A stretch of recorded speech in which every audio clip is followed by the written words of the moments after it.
Alright, good evening. Chart review for 5/8/2019. I believe it's Wednesday. So the weekly here doesn't look like anything really changed. Basically, we traded in a range, so nothing really to report on that.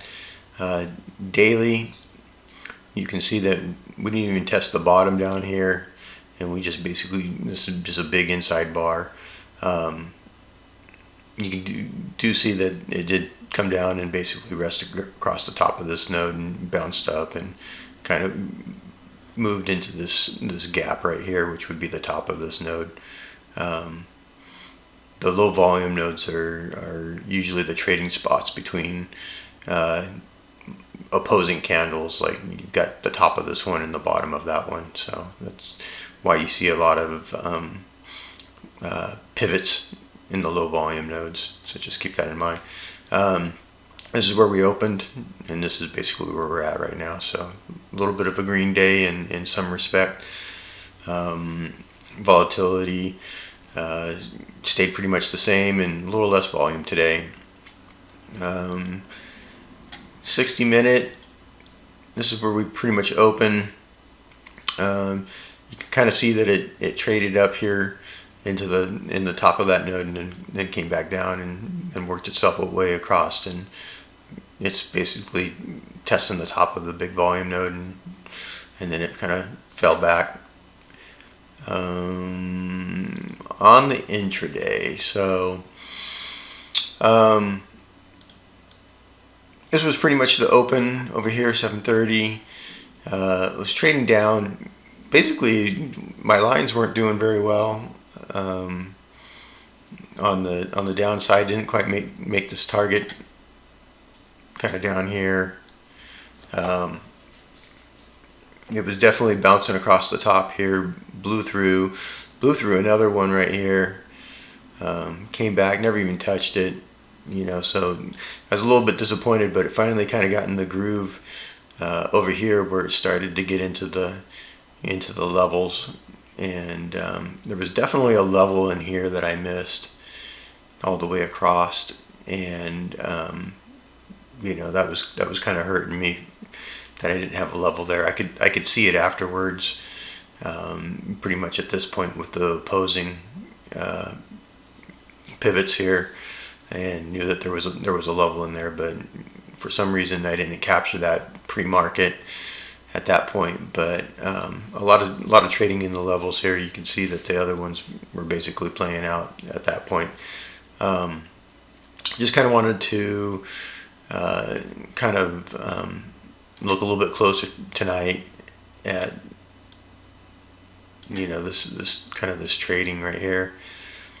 And so you can kind of imagine that this is a box right here, right?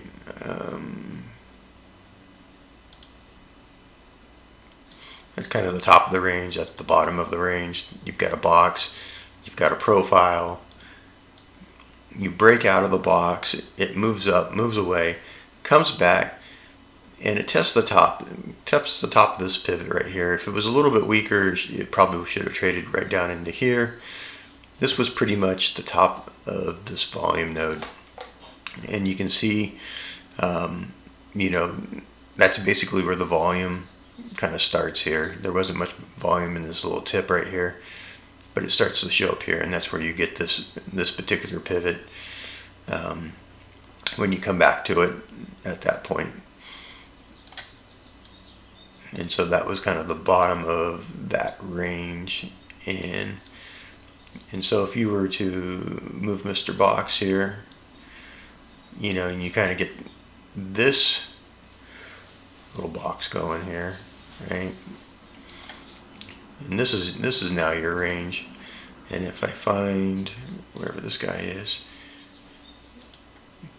right here, and I kind of move him over, you'll notice that here's the bottom of the volume right here. That's where the first pivot hit, right? It came back, challenged the bottom of it, and basically at that point pulled back off of it.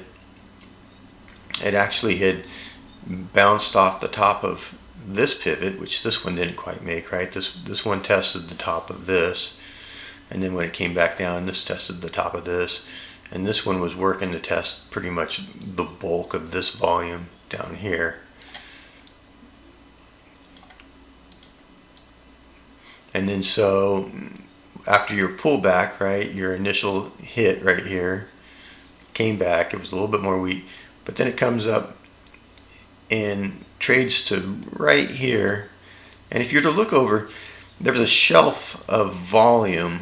We call this a shelf right here, and that's what you want to trade against. You want to trade against a shelf. There's a big old shelf of volume right here. There's a big old shelf of volume right here.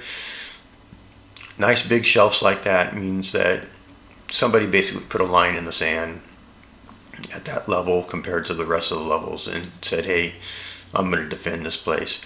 So they hit here, it falls off, right?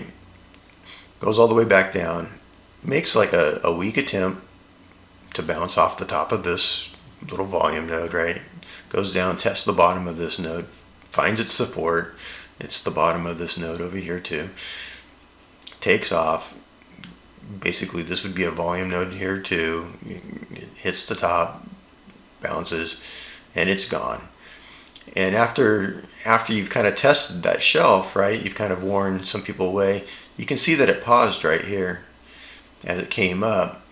And a lot of times I won't take a level if it has paused like this, if it's, you know, kind of did some trading right before the level, because you've kind of worn away some of the people there, and then they just pop it, right? They pop it up, they hit into it, it falls back, and basically take it up, and they're testing the top of the volume node at this point. And that's where the rest of that shelf is. And then it starts to fall away. It trades back down into this little volume node, this little volume node. But if we were to look across with the kind of the line here, it's into this shelf, right? It all lines up. And that's the bottom of the volume node. You get the little bounce.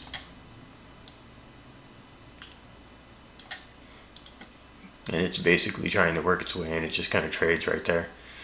And so now you've built, you know, a bull flag. It takes off. And let's see if I can grab this guy. And so if I pull this guy across, right, here's our volume. Trades up in a way. It can never quite make it out of the range right here, and it kind of sits across the top. This high volume node, you can see there's a shelf right here, right? See the difference in the volume right here? There's a shelf right there on the bottom of this node. Finds it, bounces it, goes up. Again, you're into this one over here again, and it just trades right across it. I think this was China's response to Trump, and this was Trump's tweet, or I don't know. But the news really doesn't matter to me. And then basically you trade back down, and if we look back down into here, we're back into this other, you know, kind of volume node down here. If we look at it, and we're trading here into this small little volume node, and there's a gap right here, and there's a gap right here. So this is the top. See this shelf of volume right here? Probably hard to see, but it sticks out, and that's where you traded to. So, and we're not. You see where the yellow line is? We're only profiling from here to here, so we're not including this. So that shelf existed from all this trading before it ever reached there. You can see there's a pop-up right here, and that would pretty much kind of a shelf right in here. I know it's kind of hard to see because it's behind the candles and stuff, but there's a shelf right there. And that was basically the bottom of that little pointy node right there, right? So hopefully the explanation helps kind of understand how price action works. Basically we're testing other people's trading. I tend to look at this as kind of like two traders. I don't even think about a whole lot of people. I think about two traders, and somebody's making a stand and they're trying to get it up, and the other person's making a stand and they're trying to get it down. And it's the algos. They're smart and they're trying. As far as the delta, I think the delta pretty much followed price action today.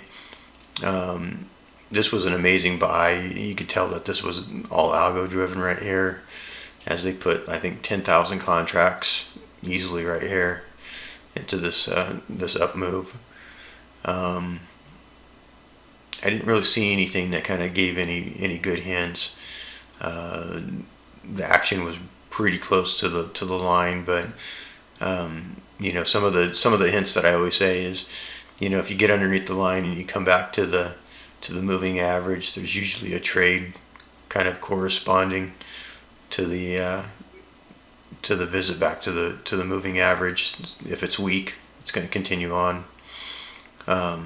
There's a trade right there. It matches up with that moving average down here, and then it crosses over, comes back. You can see that it tried to bounce right there at the moving average, goes underneath, goes back up.